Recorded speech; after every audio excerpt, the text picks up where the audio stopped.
some of the most visually and emotionally compelling works.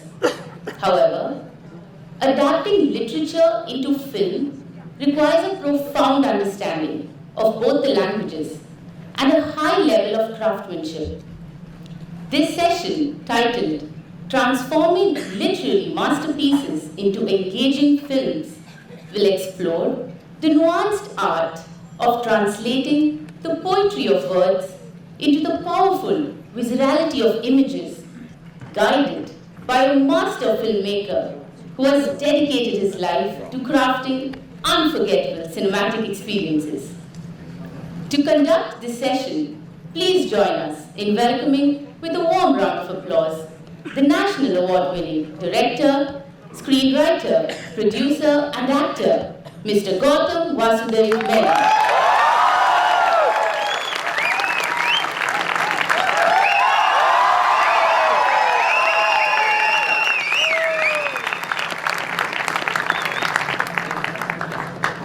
And now, the man whose name is synonymous to cinematic brilliance, the legend of Indian cinema, Mr. Maniratnam.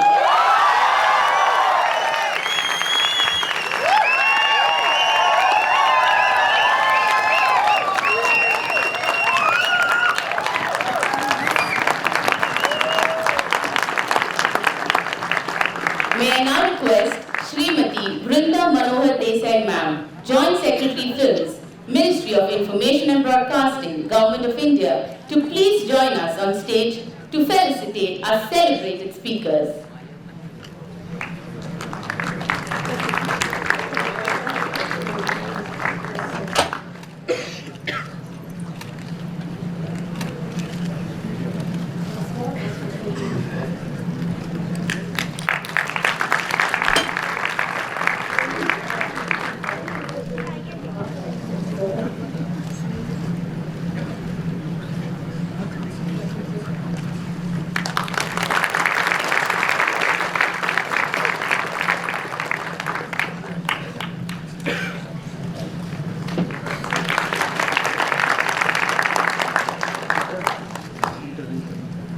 Thank you so much, ma'am, for joining us with the felicitation.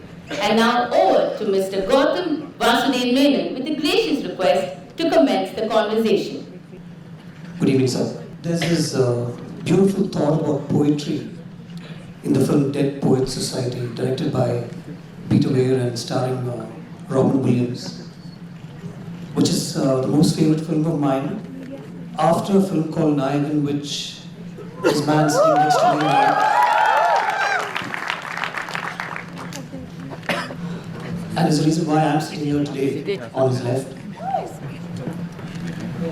The thought about poetry in Dead Poets Society is a quote, of course, but I'm going to say it here and I'm going to replace the word poetry with films, because it will make sense and will resonate across why and where we are today.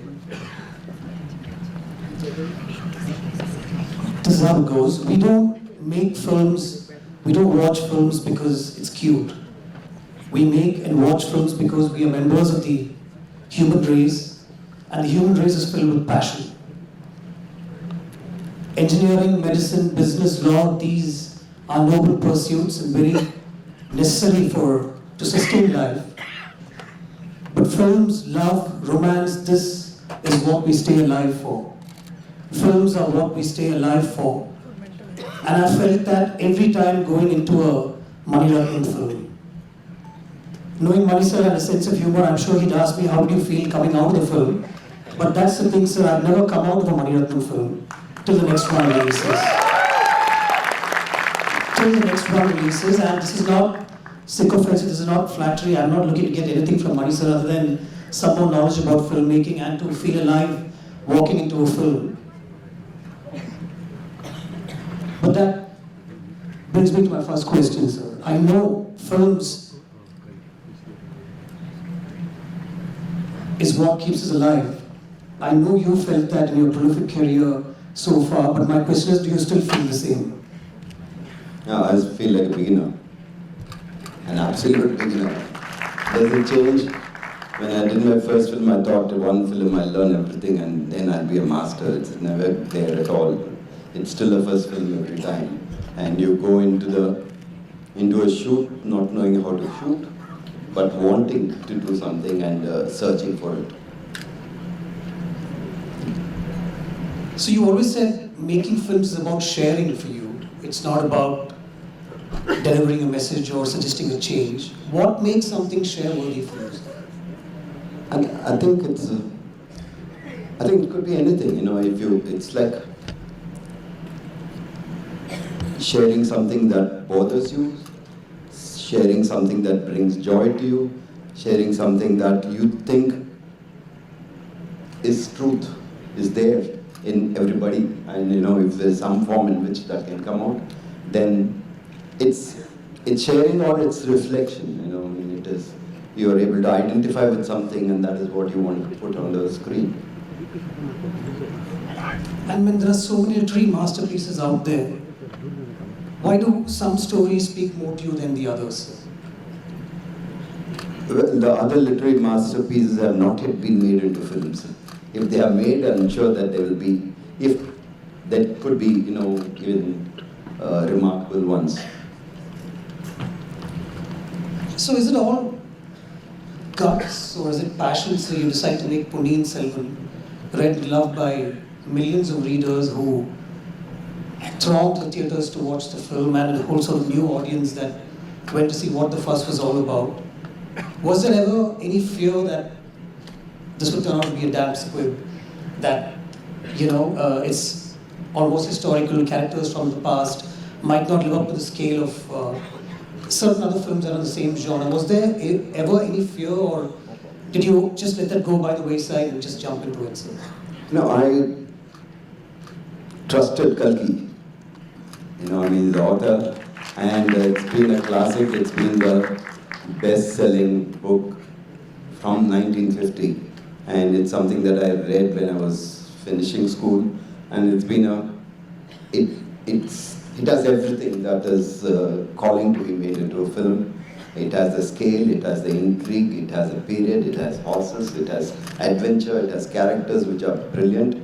So it is always there, asking to be made into a film. Only I didn't know that I could, but I realized that I wanted to, and that is all. So it is not, no, I was not afraid. I was afraid of how I would be able to do it, but the only way it can go is, with a film like that, with a story like that, every person who's read it, and there's millions of people who've read it in Tamil, and they all are absolute experts in it. Each one have their own vision of how each character should be, and so I was battling with not just a book, 5-volume book, but also the perception of so many readers who are passionate about it. But the only guiding factor that I had was that I was also one of the passionate readers, and I will go with what I felt that can be put on screen. So when you read Ponniyin Selvan for the first time, and then the many versions later, the abridged versions, the translated versions, when you heard somebody narrating the story, did the visual imagery sort of come alive? So did the shots speak to you? I'm also asking this because I've read that Charles Dickens, who died 25 years before motion pictures were invented, is credited with inventing the parallel montage, the intercutting between two stories in his writing, and is also said to be the inspiration behind the track in and zoom in technique of filming through his writings. So did the writing sort of speak to you? Did the material sort of inspire you? Did the visual imagery come up then itself, or was it a process that evolved? No, I think the visual imagery must have come across to everyone who's read the book. I mean, he's such a visual writer, and he's got a fantastic way of telling a story. It's almost intimate, it's a huge thing, but it looks like as though he's talking only to you. And his description of that period is quite elaborate, quite amazing. And only when I started doing research for the film, I realized that there's so much of accuracy in what he has done at that point of time, where the research was not as much as it is now, research material. So I think he's very graphic in his imagination, in his description. There's some pieces which are still which I could not capture at all. I mean, they were still vivid in my mind from what I've read and always wanted to see, but it couldn't be fitted in. So he was the master.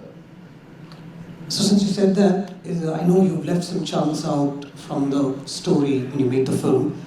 Revisiting the film or looking at the final cut, or even now as we're speaking about it, are there any moments that you felt you could have retained in the film from the story? No, that's the thing with from literature to film. You know, there are so many pieces in the book which are brilliant. You know, I mean, each chapter is brilliant. Can be made into an individual. You know, if you're doing a long format thing, it can be done tremendously. And some of them are visually brilliant. You know, so but when you look at a film and you look at, you know, trying to bring the essence of it within a certain amount of time, you know, within one unit, I think film is seen as one flow, whereas books can be read over several periods of time.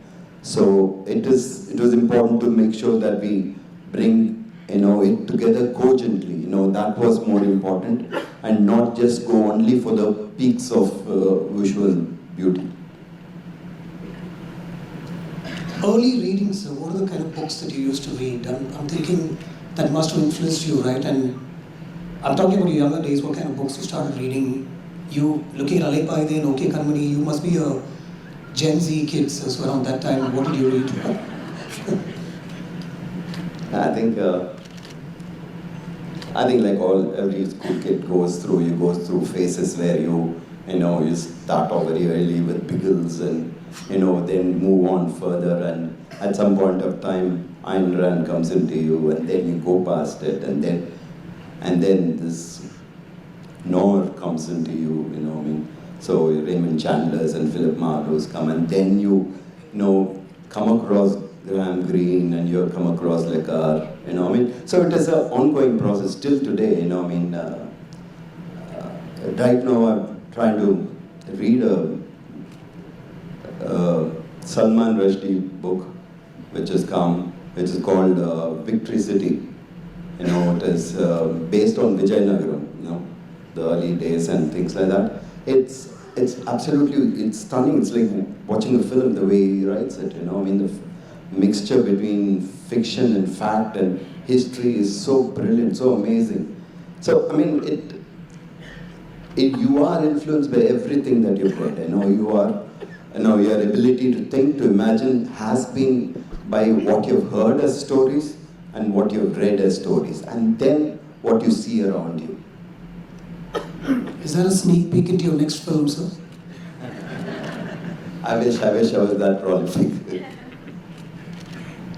Is there any literature from the Western world that you think will make a great Indian film? And I think it's okay to put the idea out here because nobody's going to make it as good as you. So, I think in West they've done quite an amazing transition from literature to films. You know, quite amazing. I mean, they have a huge record, and I think here we have not had that many. Though, I mean, Ray has done. You know, R.K. Narayan's book has been done. So there are a lot more possibilities that are here. But it is ability to adapt and to make it relevant to, you know, the people who are going to watch with you. You know, that's what matters. It's not whether it is from the West or from here, but, you know, to be able to, you know, find another language in film for the same material. You know, that is what you search for. There are a lot of things, like I was telling you, this Victory City is fantastic, but I don't know how it can ever be made into a film, but it looks like a film. So I mean, quite a few books are like that, and sometimes you wonder, when I first read One Flew Over the Cuckoo's Nest, it's a novel written in first person, you know, and when you realize that that is being made into a film, I could never imagine how it could be made into a film. And then I read the play version of it, stage play version of it. And then you watch the film, you realize that the brilliance of adaptation, you know, is finding a completely different language into it. You know, not being only stuck with, if the movie had stuck to the first person narrative of that Indian, then it wouldn't have been the same. I mean, they completely reinvented it. And so it's a fascinating thing to see how the rest of them are doing it, But I've done it only once, and I've had a lot of trouble trying to convert one big piece into a film. So it's an art that we have to learn a lot more. Since we're talking about translating literary masterpiece into engaging cinema, how do you decide that this is engaging enough, especially with Ponniyin? The length, of course, I know you fixed it as 2 parts and you shoot a certain way and all that, but how do you decide? And finally, are you happy with how engaging it was with the audience? As a film, no. The decision is simple. If it is engaging for you as a reader, and if you think you can convert it into a film, if you think that it is possible to find another language for it, then you get into it. And the moment you choose something, it is only after you know that it is engaging for you. And you are the best judge of what works for you. And the belief is that if it works for you, it should reach quite a few people at least. So you go with that. You can't all the time. I feel that you can't all the time wonder whether this will be liked by so-and-so, this will be liked by the people. I think you have to trust your instinct, basically I'm a film watcher. I'm a cinegoer, I've been all that. So I'm still that. I'm still one of the persons sitting in the audience. And I try to, see what I like and try to see whether I can get there. I know he said he feels like a beginner, but a whole generation of filmmakers will agree with me that this year is the master, and I'm so happy to be in conversation with him. Is there any character from literature that you feel is close to who you are? No one can come anywhere near me. Sorry about that. I meant that no one can be as confused, as not sure, as everything. And I know I asked you, films are what we stay alive for, and I think you kind of walked over the question because Suhasini ma'am is in the crowd. Absolutely.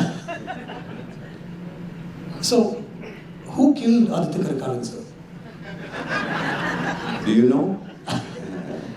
No, also the question is also because you chose to film it a certain way. There are so many people in that room, assuming all of us have watched Ponniyin Selvan, there are so many people in the room.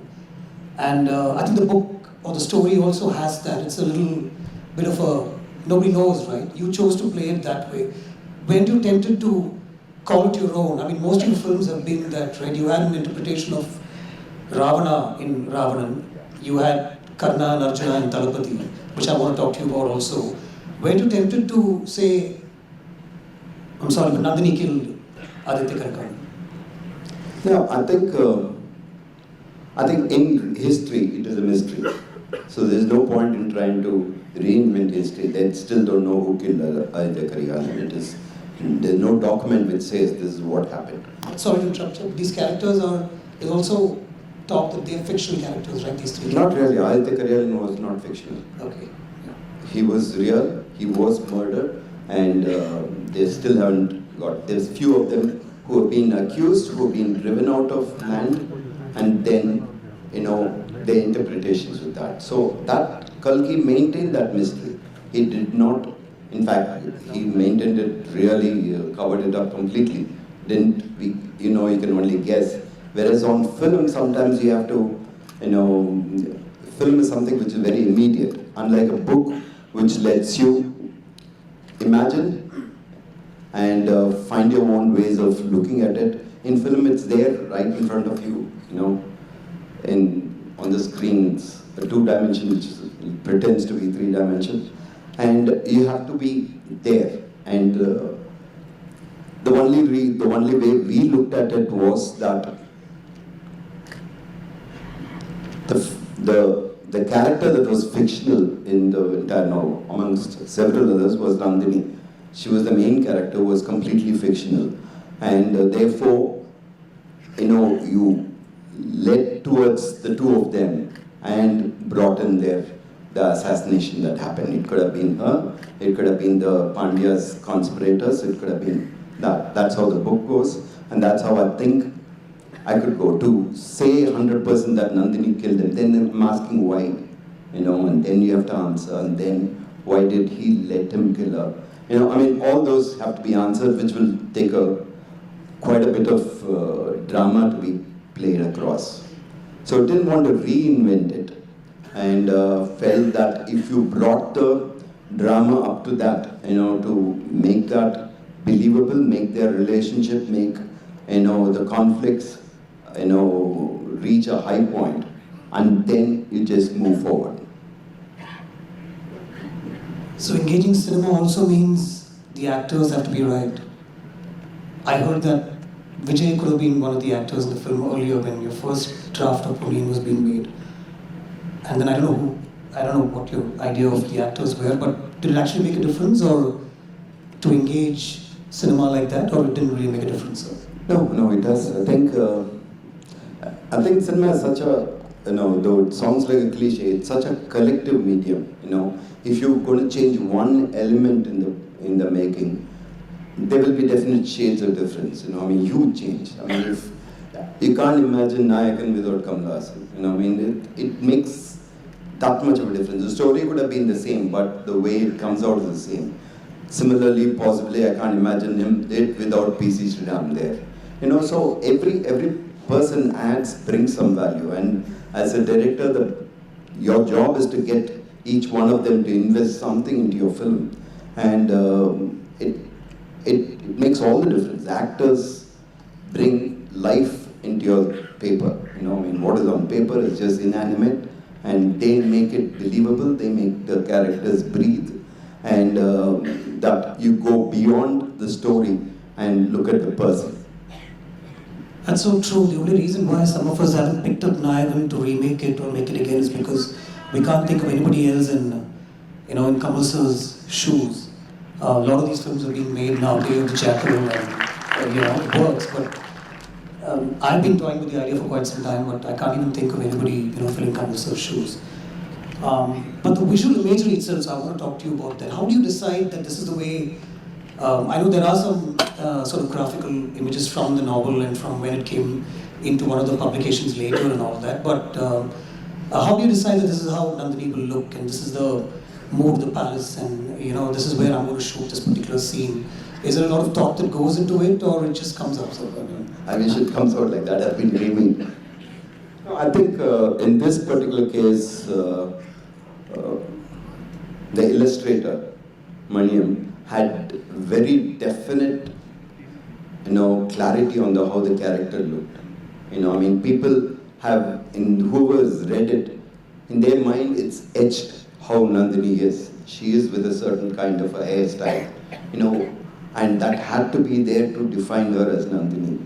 And so what we do is, when the first time we see Nandini, we'll make sure that it is close to that image. But after that, you can go with the way the scene is. Only thing that we had wanted to do was to make it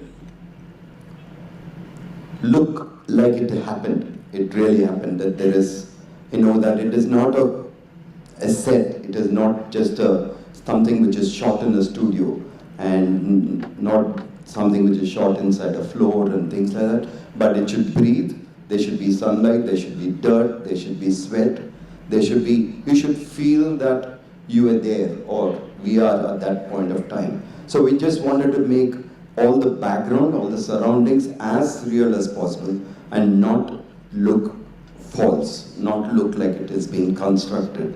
And so that gave us the definition. And I think a lot of influence by Kurosawa, maybe.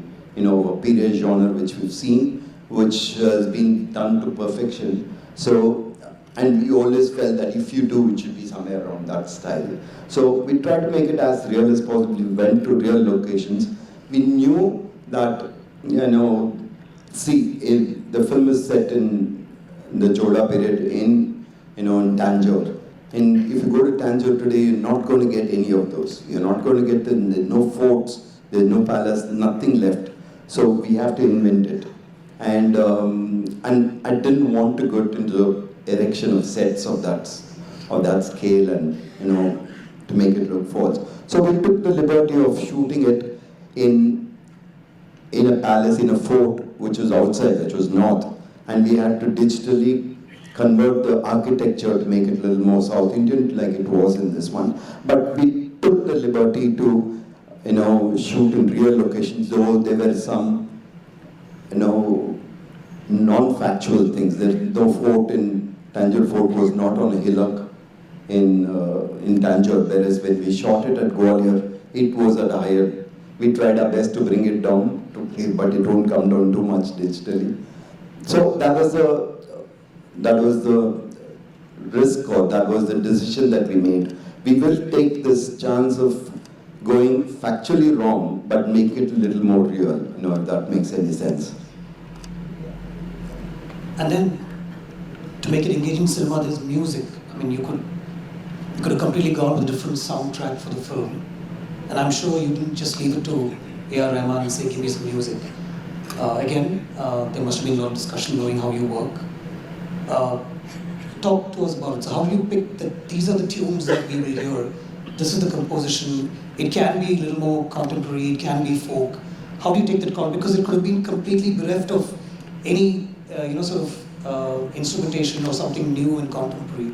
But there was a fine balance, I think, which had to reach out to the audience today and sort of strike the balance, like I said. How do you take that call, sir?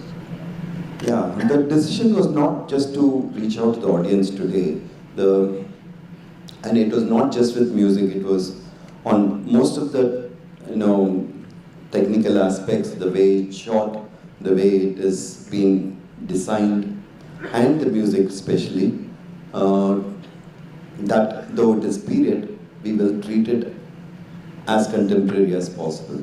As real, including the language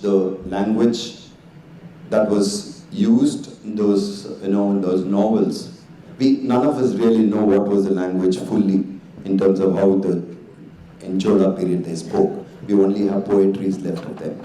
But there has been interpretation over the last 70, 80 years of period films that are done, which have treated the language in a particular fashion. And that fashion can get theatrical, and it makes performance a little fake. If you go into this flowery, elaborate language. So we have to make it has to ring true to the period, but still be something which you can perform real and it can connect very easily.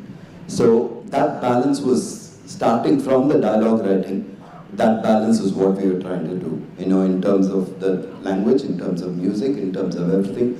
So we wanted to evoke a period and not literally recreate the period. We want to evoke that sense of the classical period. That just makes me want to know what kind of music you listen to in your growing years. So what's on your playlist now? These days I'm growing old. What's on my playlist now? Most of it's on soundtracks, I think, these days. But when you grow up, with M.S. Vishwanathan and Ilayaraja, basically. You can't. There's no way that you don't grow up with that. Even today, that's what evokes you. But then you get into all the Western, you get exposed to, Beatles, and then you get exposed to hard rock, and so it keeps growing. And these days we hear music with these kids in the office, all the assistant directors listen, that becomes our playlist.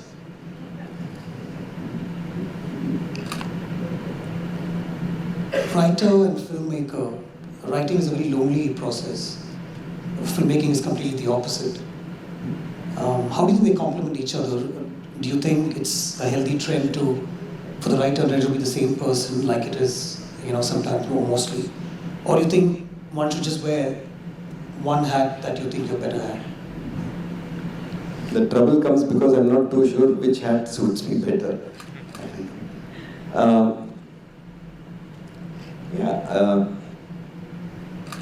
I think the fantastic solution is to take literature and make into films. You have a writer who is a master, and if you're able to reinvent it, it's fantastic.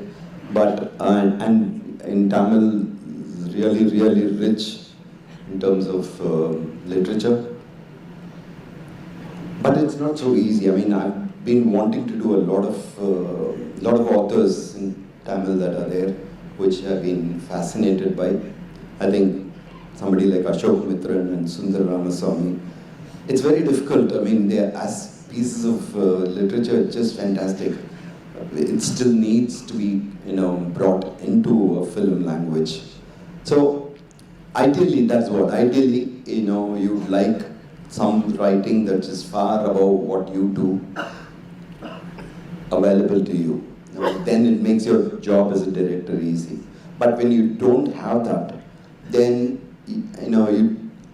you tend to take up that also, so that your whatever you want to do in film, is sourced there. So if you can find something better, something much more richer, it will make your films even better. Which makes me want to ask you, is the writing not good enough these days? Because in the 70s and 80s, a lot of Tamil films looked to short stories, and they were adapted from short stories. Mullu Malarum was one such film, and many other stories at that time. Sirai was, a story. Why don't filmmakers adapt these days? Why aren't they going to... Gautam, why aren't you doing it? I did, sir. I worked with... I knew you'd throw that back on me. I worked with Jayamon sir on a recent film. Yeah. And you told me, you gave me a few pointers as to how to go about that. But that makes me think why... I think it's not so easy. It's not... because I think in that form, as literature, especially when it's reached a certain standard, you should be able to find a way to adapt it to ring true to this, that has reached a certain amount of certain degree of class. So you have to find a way in which you can present it here, and not all of them, I feel, at least for my ability, are easy to translate. But I'm sure there will be future filmmakers who will come and get it done. I think the closer the gap between literature and cinema, I think the better Indian cinema will be. Going back a bit, so you wake up one day, there's an opportunity to work with Rajinikanth, and you decide, okay, he'll play Karna, or was it something you were always inspired by, Kunti, Arjuna, Karna, and these characters sort of were in you, and then you decided, okay, this will work for this film? Yeah, I mean, I've always been fascinated with Karna. I think as a characterization, as a character, it's so much has been thrown at him, all his life, and for him to shine and stand tall and have a tragic end, which is no solution, is just, that's what's great about some of our epics. It throws so many fascinating characters, and that there's so many that can be made out of them. So when I thought of it, then that this is possible. That is after that only I met Mr. Rajinikanth and spoke to him. We've been speaking before, but I didn't have anything that I could offer him. It's only when I thought of this as a possibility that we reached out to him. And Ravan again, so much later in Ravan. Yeah, I think it's in sound there is a strong, I grew in, my schooling was and my hostel was in Kalakshetra, where arts and dance, music were very, and when we grew, from the hostel, every Friday we had to attend the dance program at the Kalakshetra. They couldn't get audience, so they'll pull all students in. And there's always Kathakali, which I could never figure out. But all of them dealt with, the characters which were portrayed as villain normally. They would take that up and look at it from his point of view, whether it is Ravana or, any of those. So it is a very fascinating interpretation that has always been there in art form, in South Indian art form. So that is all. It's just Ravan was just an extension of that, to see it from a different perspective. Speaking about which, does Vikram like you, sir? Because I know in Ravan there's a scene where, he's on this makeshift boat. It's called a cutter, I think, where, he's going round and round and he's delivering this monologue. And in Ponniyin Selvan, he's on a horse and the horse is moving constantly and there's a monologue and stuff. I just suddenly, through this comparison, does he like you a lot? And does he listen to what you say? Or? No, it's good to keep the actors moving all the time. Yeah, I think as a director you try to make a scene alive, so you're searching for it all the time. So when even Raman, that boat sequence was not there, we didn't plan to shoot it that way till the previous day, It is a conversation, it's a major conversation between the two characters, and it is somewhere where he's opening out and telling her. So it was a very dramatic scene, and to have him just stand in front of her and talk and say this, though we had thought of it being around it, but the next day you have to shoot. As a director you get worried about it. Till then you're very confident because it was there as a scene, the writing is done. But as a director you get worried that, that you're not being able to do anything more to it. So I thought of that, of him being with the kids in that parcel. But we didn't have any parcel where we were shooting.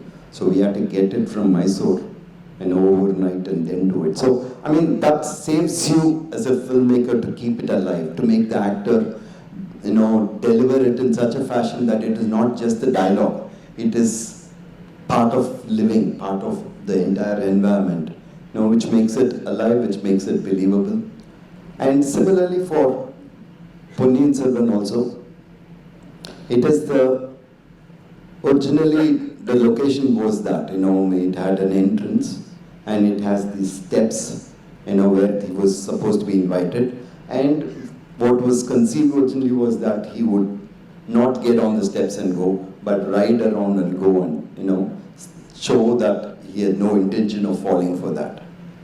So that is what was planned. But when, as it developed, as the director's job keeps coming closer and closer, you try to see how else you can make it better, And to get this man who was, that scene in the book or in the writing is just amazing piece of writing, where you see this man who's, cannot be held down, he's untamed, he's just wild, he can say anything, he can hurt anybody, he can say really rough things, and you still root for him. So it was a very dramatic scene, and so we needed him to have that wilder quality, and then this was thought about then, to do the picture as him sitting on top of everything while the whole world is standing in front of him, including the woman that he cares for. So it just tells a story, helps in telling the story a bit better. So that is all. It's just my way of escaping. And the two parts were shot as one film and then edited into two parts. But then once you went into part two, was there anything that you changed or reshot or went in to sort of fix a few things based on how part one worked and all that? Not at all. Okay. We could afford it. No, it's a one film in my opinion. It is just one long film. And we had, times had changed. We were lucky now to be able to tell that story in two films. So, but it didn't make any sense to shoot one part and then reassemble everybody for the same locations and do that. So we shot the entire thing as one stretch. And there was nothing that we could, every actor had gone into different, genres and different get-ups and different characters. So there's no way we are going to bring it back. We knew that even when we were shooting. So there was nothing that was reshot at all once it's over. I'm going to throw the session open to the audience for a bit before I come back to asking sir a few more questions. Can we do that now? Yeah. I'm so happy to be moderating this where I can pick who asks questions. Yes, do you have a mic?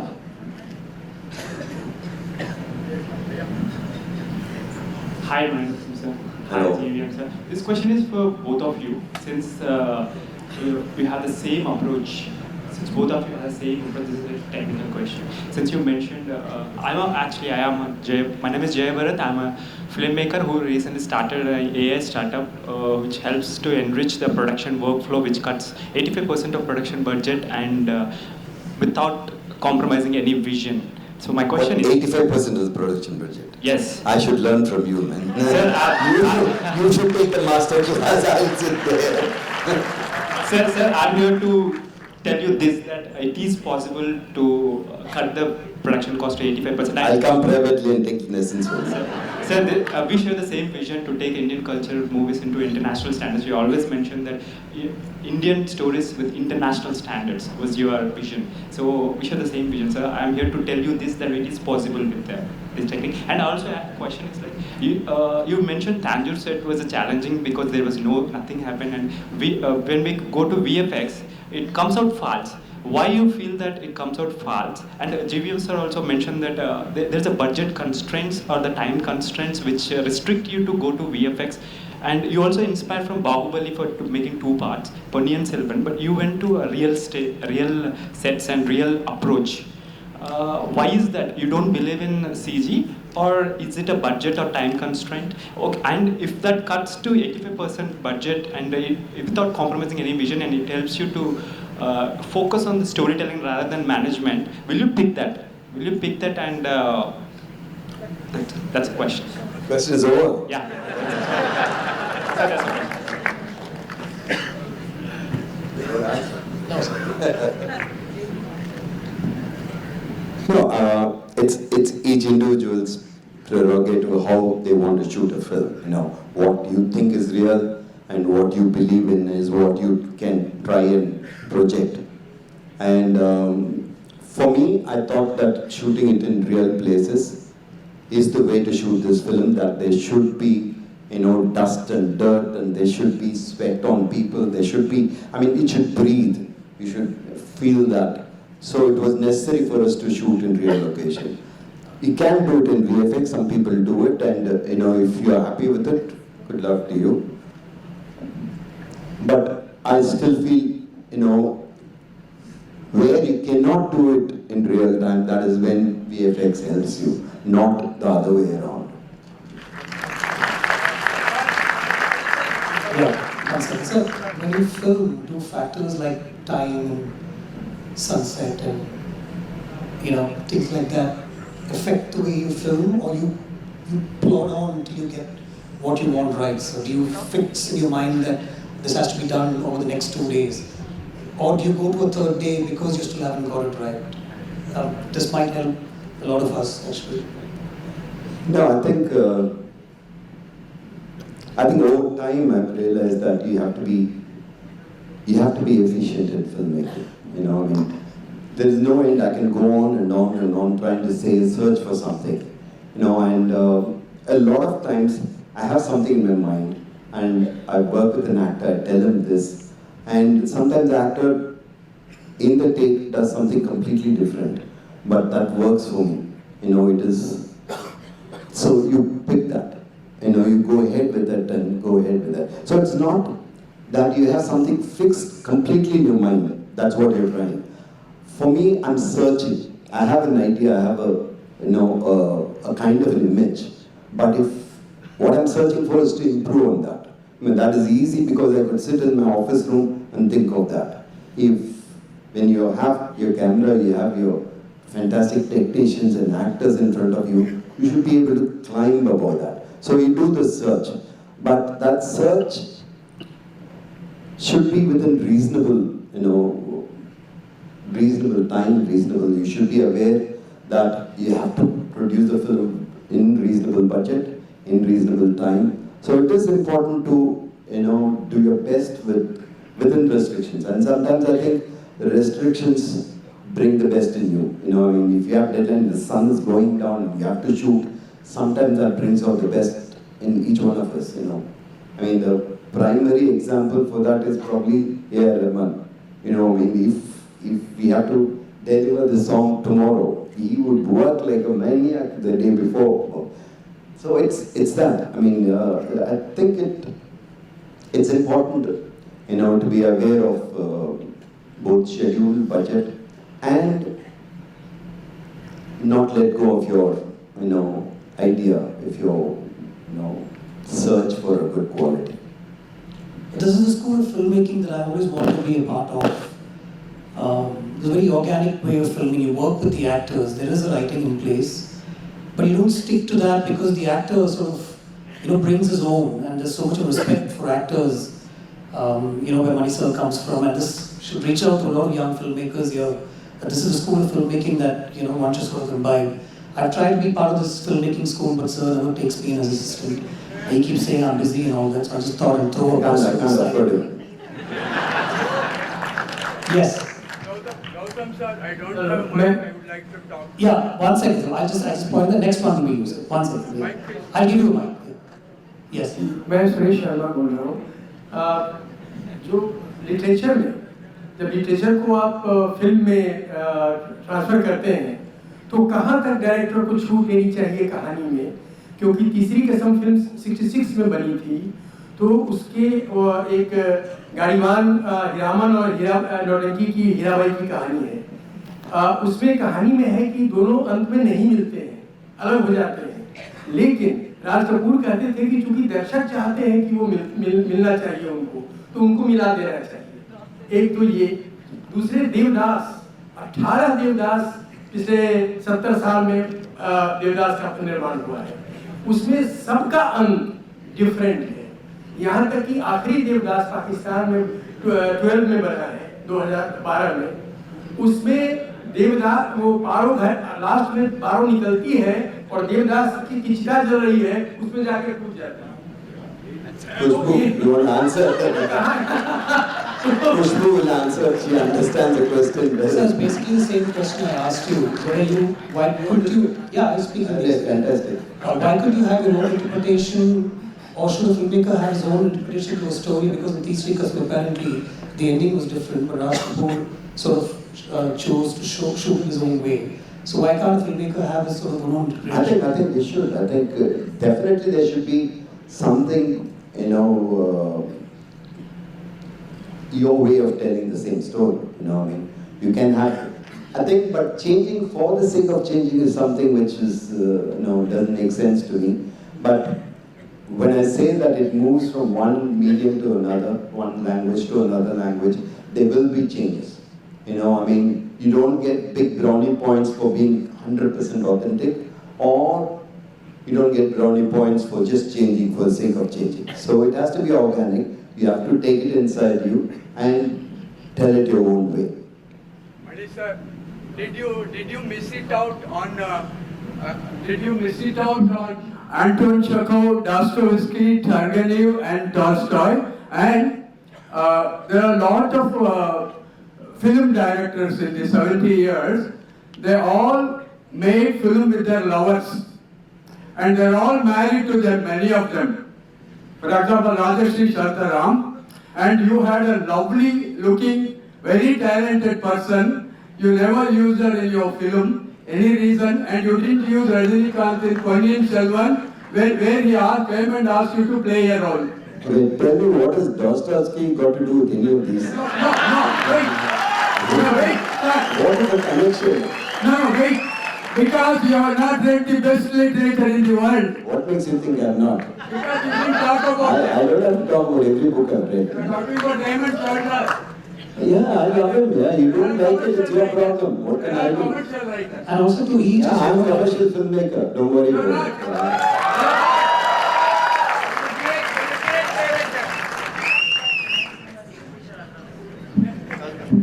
Yes, ma'am. I don't have a mic. Can you please pass the mic to Krishna? Hi, sir. I'm here in the audience as one of your biggest fans, and you know that. My question to you would be, if you were on the other side of the fence, among your fans, the millions of fans who are sitting and waiting to hear from you, what is that one question you would like to ask Maniratnam, the director? Why can't you make better films? Guys, now this is impossible. Thank you, sir. Yes. Yeah. Do you have a mic? Sudhir, compliments. Hello, sir. I'm here because of Irwar and Varanayam actually. So, it's my dream meeting two of you, but I'm asking question to you. So, Tamil கேக்குறேன். Can you hold the mic properly? Tamil கேக்குறேன். எனக்கு வந்து உங்க ரெண்டு பேருக்கு பிடிச்ச ஒரு விஷயம் என்னன்னா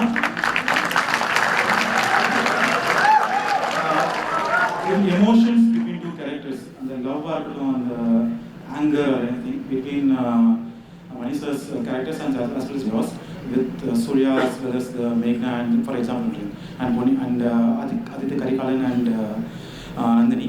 You both do some magic with those characters. You don't express it with a lot of dialogues or a lot of movements with camera, but expressions. But when those same actors go to other directors, they are not doing it. So I want to learn that from both of you. நான் ஒரு பக்கத்தில் உட்காந்துருக்கேன்றதுனால என்ன அவர் சமமாக பேசுறதுக்கு தயவு செய்யுது. இங்கே உட்காரத்துக்கு ரொம்ப ஒர்க் பண்ணியிருக்கேன். நான் 10-20 years ஒர்க் பண்ணியிருக்கேன். ஒரு சில கொஸ்டின்ஸ் சொல்லலாம் sir. Okay, I also wanted to ask a question. Can I? I don't need a mic. I'm loud enough. He hasn't answered the question. Yeah, 1 second. I don't need a mic. I'm loud enough. 10 seconds, ma'am. Surya and Meghna were part of my life, so it was easy to sort of recreate that. But Nandini and Aditya were not part of his life. He didn't see them. So to create something like that must have taken a lot of work. So all respect to you, sir. Yes. Yes. It feels like I'm competing in a beauty pageant. So anyway, thank you. Fabulous being a part of this conversation. I'm obviously a very big fan, and I just have noticed a trend which is woven amongst all the films that I've watched, which have been directed and produced by you, that you are very strongly, when fleshing out the character arc for your characters in the movie, inspired by Indian mythology. I can literally relate to each character coming out of another mythological character in the history of Indian mythology. So I just want to ask you rather, that and that makes the movie more relatable and definitely more, it adds more gravitas. So I just want to ask you that, is this a trend that everybody should follow even in Bollywood, and how true is what I'm saying? Thank you. My name is Pooja Mishra. I don't know whether it's a trend that everyone should follow. I think each one will find their own trend. But I think what fascinates me is that, something that's been written and told so many years back, so many centuries back, mythology, is relevant today, that we can relate to it today and we can interpret it in today's day and time in our issues and our problems. That continues to fascinate me. And so if I'm able to find a mirror image here, it pushes you to making that into a film. Hi sir, my name is Sudhir Srinivasan. You may be a reluctant talker, but it's an absolute pleasure to listen to you, and I hope you do this a lot more often as well. Just to hear you speak about the little nuances of filmmaking while you're engaged in conversation. So thank you, Gautam. Thank you, sir, for this. My question to you is, after a filmmaker achieves a certain degree of success, it seems to me that a lot of them become prisoners of their own success in a sense. You've reached great heights, you're thought of as a legend, and I wonder how that affects your psyche when you're coming up with new projects, new ideas, new films. Even with the next film that you're about to do with Mr. Kamal Hassan, there's so much conversation about Nayagan, about the classic that the film has been. So it seems to me that people do view these films from the prism of certain other collaborations of films that you've done. I wonder if how you negotiate that, how you keep alive the love for cinema that you must have had originally when you started doing all of this. Thank you very much. No, I think for me, if I'm honest with myself, then I'll say that with all honesty that every film is like a first film. So it is, I still, when I go there, I don't know how I'm going to do. I don't know whether I'll be able to put it together cogently. So it is a step by step. That brings you down to earth, whatever has happened before, good or bad. Getting into a new project, starting off with a blank paper, just pulls you down to one realistic place where it says that you're still a beginner. You start from there. So none of those really bother except what you're trying to do at present. Can I answer? So I have a question again. You talked about dust and dirt and crime, and there was this sort of reference from early illustrations and all that. But the actual cinematography of the film, Portraying film, what sort of work went into figuring out this is the sort of lensing that I will do, and this is the way the camera will move, especially the boat sequence at the end and everything. I know Ravi Varman shot the film, and I know how Ravi works. But what sort of, can I just say, input from your side was there before you guys went into filming and on certain days of filming also? For me, your DOP becomes your closest person when you're making a film. I try to bring them in as early as possible in my film, and I have an idea, not a script. When I have an idea, I discuss it with the DOP and pull them in from that time. So the journey is a journey together.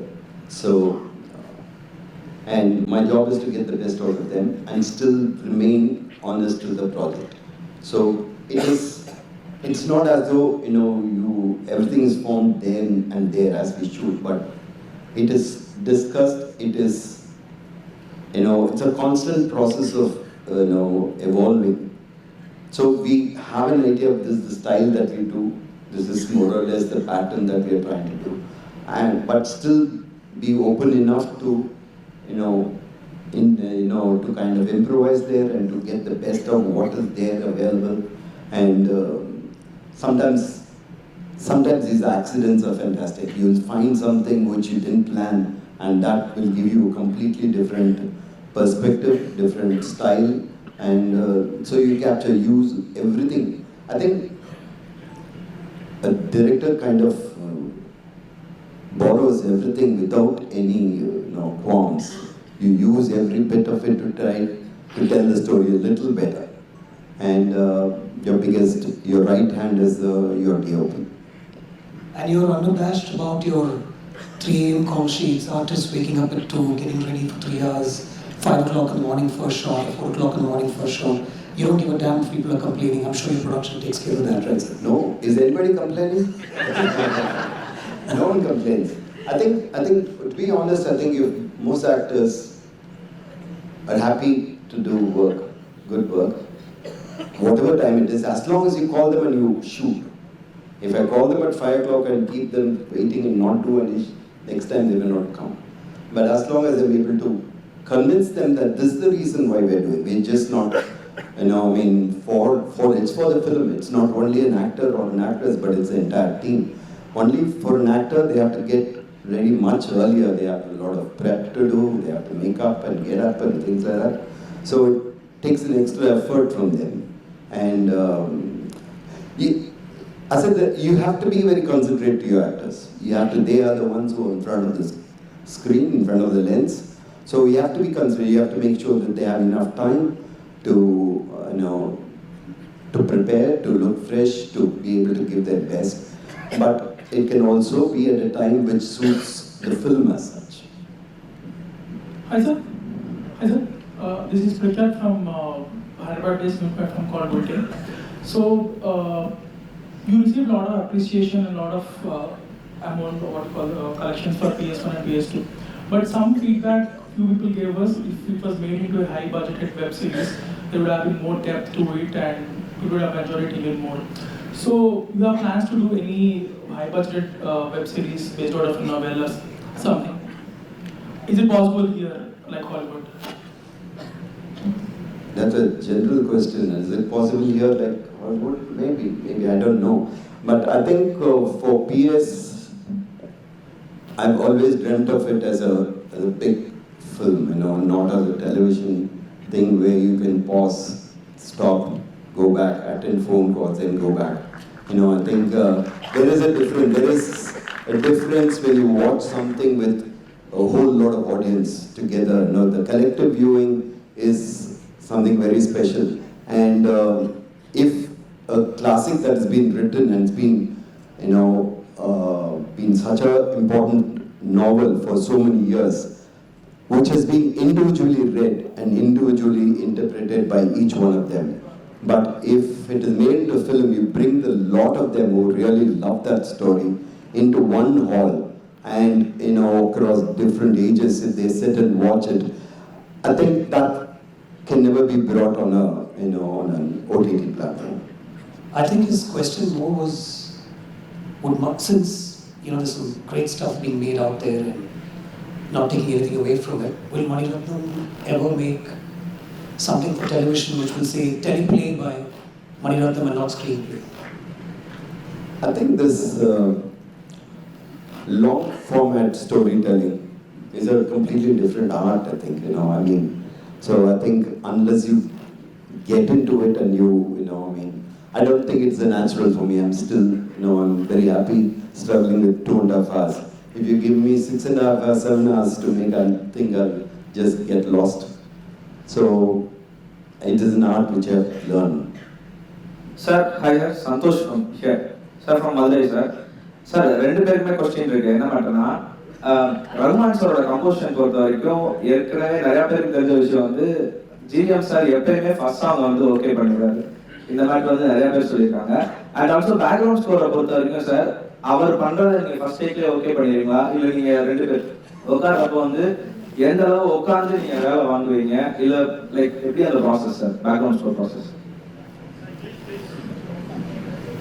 He said what I do, so I pick the first tune that comes. I was going to remember the first tune. Sir, that's why, sir. Is it real? I'm very remembering. I pick the first tune that comes my way because I like it. And Avadam Nanam is a song that Mani sir, I can't say rejected, but he said it's not for OK Kanmani. I picked that with a lot of heart and a lot of love. Sir, background score process. Background score வந்து எப்படி எந்த அளவு நீங்க involve ஆவீங்க sir உள்ள? I think Rahman is one composer who collaborates very well with the director, with the storyteller. You can put in your inputs and he will take it his way. So there is it's a collaborative process. It is his, the music is his completely.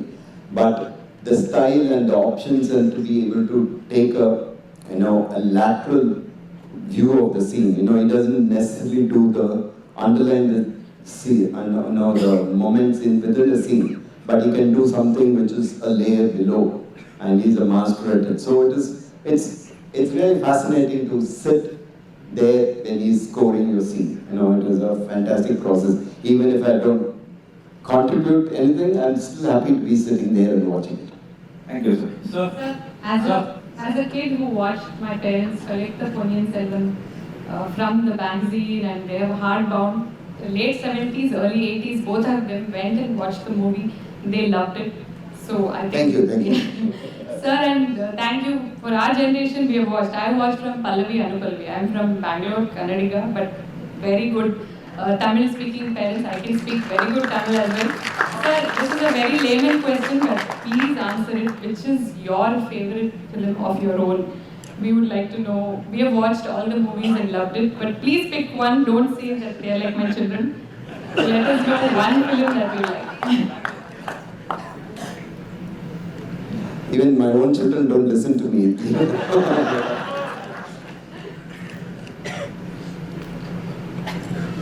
And you're never happy with any of your films fully, honestly. You're never honestly happy with anything. You think it should have been much better. And you strive for it. That's a very honest answer that I can give. Hello, sir. Hello, sir. Sagar here. Hello. Can you hear me? Yeah. Sir, I don't think I'm in a position to ask you a question yet. So I just want to thank you for making Talapati film. That is one film I just love. Thank you so much for making that film. And on the other hand, Gautam sir, you have hits, you have blockbusters, and you have classics, out of which Surya Son of Krishnan is my all-time favorite. Thank you for making that film, sir. Recently, it is re-released in Hyderabad in the speaking stage, and it wrenched my heart, sir. Thank you so much, sir. That's it. Sir. Sir. Namaste, sir. This is Yogesh. I'm from Maharashtra. I am a writer and I do make short films. So I am a bit nervous actually, standing in front of you and asking questions. So I may make some mistake. Everybody is your fan, but I have a question and I need your advice also for a budding filmmaker. There are a lot of good storytellers, really nice directors, and a lot of people's films get celebrated. People earn a lot on box office. But after 10-15 years, when we revisit those films, we find some lacuna in maybe research, then costumes, art direction, and all of these things, we feel something is amiss. But when I saw P.S. Punyan Selvan, what I found, I'm from Maharashtra, I have traveled to South a lot. I was in Bangalore.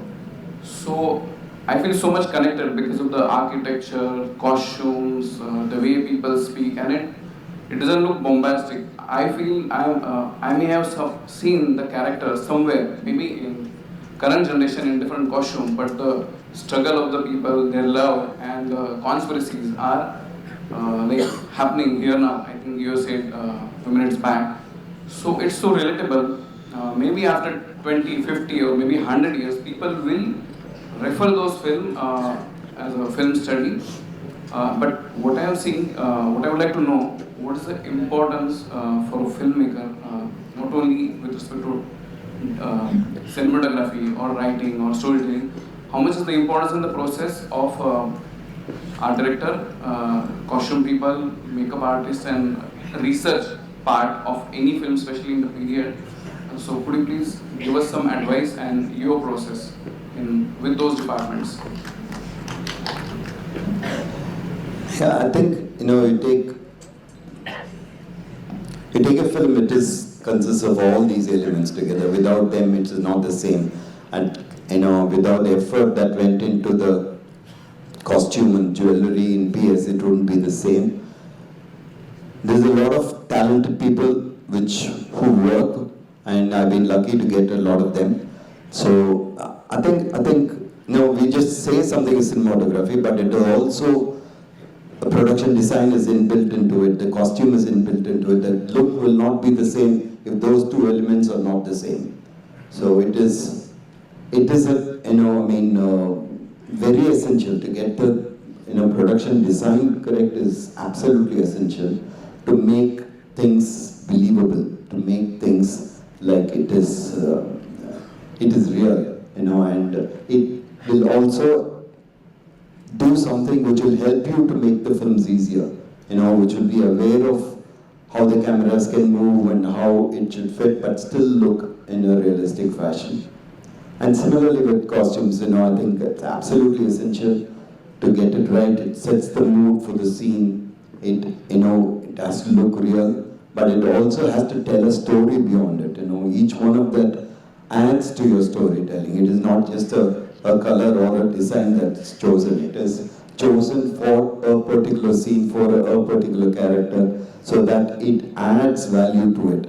And it doesn't stand individually. It stands in relation with all the other characters who are there in the same frame. So the entire color palette has to be in a fashion which is, says the same story, not conflicting stories. Hello, Manisha. Hello, here. Okay. Yes, yes. Hello, I am Samindra Deshpande. I am from Maharashtra. I am a filmmaking student. I wanted to ask you, as a filmmaker, you have a very amazing portrayal of love. you have shown love in amazing films like Alai Bayute and Okay Kanmani, which have resonated with a lot of generations. So my question to you is, how do you find variety in love? Because romance has been a monotonous genre in films. So how have you been able to explore love as a feeling, as an emotion in your films? He does it better. True. Sir, I take it from my own experience, so you too? I wish I had as experienced a person as you are. We've answered the question. Sir, Yeah. I'm Deepan from Surana College. I'm a media student. So, sir, my question is for Maniratnam, sir. Sir, actually, you are one of the senior person in the film industry, and you would have met many youngsters and many actors in your life. So, what is the different? How do you differentiate between the industry when you first came to the industry and to the present industry?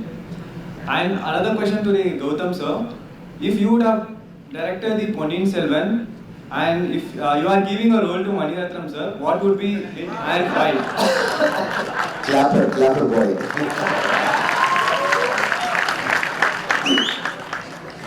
That's blasphemy if you ask me, so that's my answer. So you have to answer the first question. I forgot the first question. I'm thinking of the clap. The same here, I forgot the question too. The first question. Yeah. In a nutshell, please. Sir, first question is for Maniratnam sir, and He's forgotten. only question for both of them. Sir, actually Maniratnam sir is one of the famous and No, he asked you what the difference is between starting off then and now. yes. I think a world of difference. I just think it's. The technology has changed so much. It's unbelievable. I never dreamt that we could reach this stage. I think just to take a simple example of only the sound in a film, when I started filmmaking, you would have not seen that.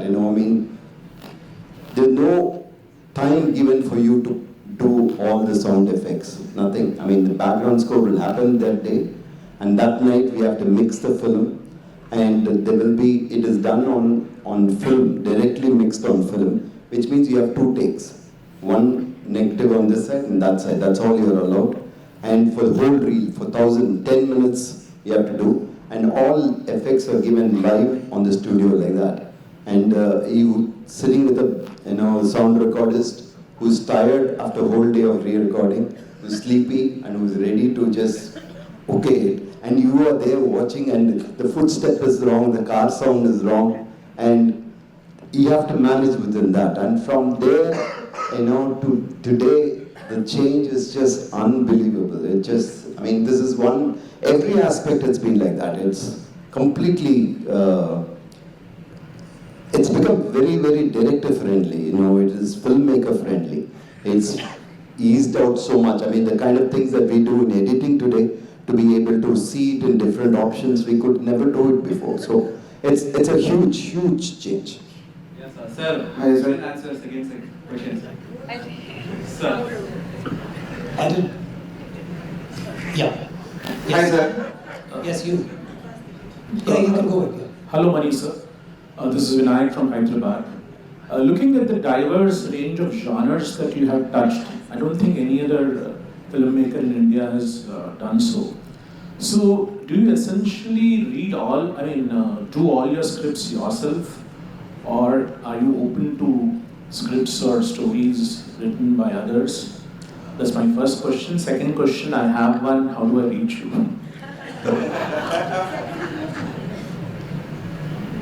Yeah, it's a film that I made called Ponniyin Selvan. It's written by one Mr. Kalki, so I've taken the story from him. So if you find stories which are, which you can relate to and which are very well edged out, then it makes my job easier.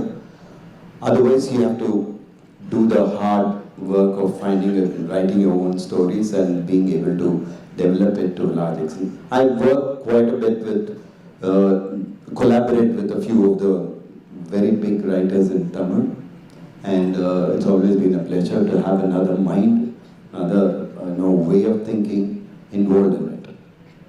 Yeah, but as you rightly put it, you always worked on big, works of big writers. But if somebody who feels it's worth approaching you, because I feel that's something only you can do that. So how do we approach you? That's the question. Yeah, I think we're open. My office is in Chennai. It's called Madras Talkies, so it's that's where you can approach. Thank you. Thanks for being in the right place at the right time. Hi sir, good evening. Yeah. Sukumaran here. Okay. Thank you so much, GVM sir, for representing us on behalf of all of us. And Mani sir, being a common audience, I'm having this question. So we can have a repeat value for many movies, especially all of your movies. We are seeing it at least more than twice. We used to connect the movie every single time. But a few of the movies, we are watching it for the one time, it is good. But for the repeat values, what would be our advice to all the aspiring directors to make it more lively and connecting for the decades? You see only 2 times. Not really, sir. So, I can understand it is more than 5-10 times. That's better. So, there's nothing like the... Good evening, sir. 1 second, sir was just answering that. 1 second. There's no rule of what will make a film watchable several times. So I see, if as a viewer, if I see something, like the Piazza, for example. After 50 years or 60 years, the film just is fresh. So there are some films which stand time very well. I think that is the real sign of a good film, So that is what we all strive for. We won't succeed every time, but you strive for something which is relevant even after so many decades. That's what you look for. That's your target. Sir, good evening, sir. My name is Vijay. So I'd like to ask Mani, sir. So Gautam sir started acting in movies. So what would be the character you would like to give Gautam sir in your movie if you would like to cast him? I told you, I don't know whether I can afford it. At the risk of a big fight, can you please sit down? Okay, sir. So I would like to... Do not embarrass me. Yeah, sure. Thank you so much for portraying women characters very well in your movies. I like that so much. Thank you so much. And have a good evening. You raised your hand a couple of times. Do you want to ask a question? Yeah. Sir, yes, sir. Yeah, the lady there. Sir, I am Tamilasi Subramanian, coming from Coimbatore. Sir, இப்போ வந்து ஒரு movie shoot இருக்கு, ஒரு sequence வந்து இந்த டைம்ல shoot பண்ணணும்னு வச்சிருப்பீங்க. ஸோ அங்கே ஏதாவது டெக்னிக்கல் இஷ்யூ ஆர் ஏதாவது ஏற்பட்ட அந்த சீன் எடுக்க முடியாம இருந்தால் ஒரு டேரக்டருக்கு பயங்கரமா ஒரு ப்ரெஷர்ஸ் அண்ட் டென்ஷன் நிறையா வரும். ஸோ அந்த சுச்சுவேஷன் எப்படி ஹேண்டில் பண்ணுவீங்க? இது ஃபர்ஸ்ட் கொஸ்டின். செகண்ட் கொஸ்டின் என்னன்னா, நீங்க ஏதாவது பிளான் பண்ணி அந்த சீக்வன்ஸ் வேற மாதிரி எடுத்திருந்தீங்கன்னா அது எடிட் ரூம்ல போய் பார்க்கக்குள்ள உங்களுக்கு சாட்டிஸ்ஃபேக்ஷனா இருக்குமா? ஃபர்ஸ்ட் கொஸ்டின் வந்து நினைச்சது எடுக்க முடியலன்னா அசிஸ்டன்ட் டைரக்டர் நல்லா திட்டலாம். அதான் ஈஸியஸ்ட் வே. அப்புறம் வந்துட்டு காம் டவுன் ஆகிடும். அதுக்கப்புறம் வேற வழி பார்த்து ஆகிடும். ரெண்டாவது எடிட்டிங் ரூம்ல வந்து சில சமயம் நம்ம எடுத்ததோட பெட்டரா தோணும், சில சமயம் நம்ம எடுத்தது போராதுன்னு தோணும். பட் அதில் வந்து எடிட்டிங் வந்து இட் இஸ்